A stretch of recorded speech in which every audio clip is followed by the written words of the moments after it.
One day, in my junior year of high school, our English teacher rearranged the desks in the classroom and gave us new assigned seats. I was put behind the kid named Kevin.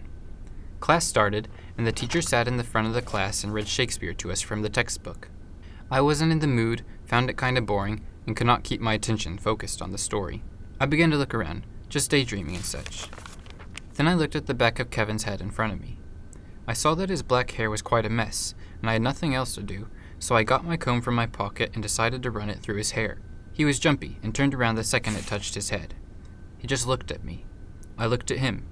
He seemed like he wanted to say something, but turned back around. As I looked at his hair, I decided to see if I could pluck a single strand of it out of his head without him noticing. I spotted a hair sticking out nicely, brought my hand to it, slowly squeezed my fingers around it, and then yanked it out. He didn't notice. I put the hair on my textbook and played with it for a minute, then decided to neaten his hair again. I lifted my comb, brought it to the back of his head, and once again, he jumped at the touch and spun around. This time he looked at me and whispered, so the teacher wouldn't hear him. "Why are you touching my head?" "I was just trying to comb your hair. It's pretty messy," I told him. "It's fine. Don't touch it," he whispered and turned back around. He seemed like he didn't want me to comb his hair for him, but I also thought that he might be playing coy, so I told myself I'd give it one more go, and if he objected again, I'd find something else to do. So I lifted the comb back to his head and brought it down through his hair as I had before. Once again, he whipped around at the touch, and this time he looked unmistakably angry when he whispered, "Seriously, quit touching my hair." He stared at me, waiting for me to say okay. "No," I said. I don't know why, probably out of boredom. "Stop touching my freaking hair, I'll break your DAM and comb," he whispered, more loudly, looking at me another moment, and then turning back around. I felt sorry for him, and also bored. I could tell he was tense, so I decided I'd give him a massage. I put my comb in my pocket, reached out, placed my hands on his shoulders, and barely got one squeeze in before I heard him say, not whisper, "My God!"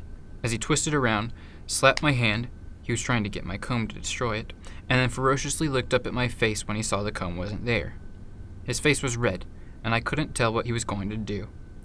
He looked like he wanted to hit me, but instead, he grabbed my textbook and slammed it shut. "You just squished your hair," I told him as I remembered the hair I'd placed on the page. Before he could respond, the teacher said, "What is going on?" as she and most of the class looked at us. "He won't keep his hands off me. He keeps touching my head," Kevin immediately told her in a convincing, frustrated voice.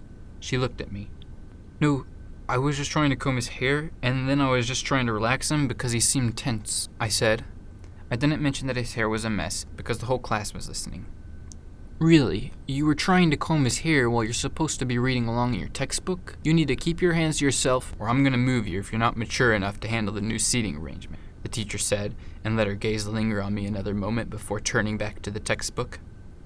She'd embarrassed me in front of the class, made me feel small, and I didn't feel like reading, so as she looked for her place in the textbook, I said, "You won't be doing me any favors by keeping me in this desk." I was attempting to make a good comeback. It wasn't great. "Excuse me?" she asked, turning her attention back to me. "Nothing, sorry," I said. "No, you said something. Do you have something important you'd like to share with the class?" She said in an intimidating, "I can send you to detention" tone. "I didn't say something. I didn't say the word something," I said, just asking for it. She stood up from her chair and said, "Come here," as she walked towards her desk. I already knew she was going to get a counselor's office slip, which of course meant detention and a phone call home. I looked at Kevin, who was smiling, and mouthed the words, "Thanks a lot," as I walked by him on my way to the teacher's desk, but deep down I probably really knew it was my fault. The teacher wrote out the slip. I got my backpack, loaded my textbook into it, and while I walked towards the door, I felt embarrassed as I saw the class's smirking faces. I opened the door and paused in the doorway, looking at the class. The teacher asked, "Is there a problem?" I glanced at her and then looked at Kevin. "Kevin's a snitch!" I screamed and slammed the door. I ran to the counselor's office and received my punishment. I immediately regretted my actions. So did I learn from this punishment? I did. The next day when I returned to class, we were reading Shakespeare again, and again I found it unable to hold my attention. Instead of using Kevin to occupy my mind, I decided to entertain myself without causing any disturbances or bothering anyone else. I'd packed a deck of cards in my backpack that morning, and so as the teacher read to the class, I played solitaire on my desk. After class, I apologized to the teacher for the way I'd acted, and she appreciated me doing so.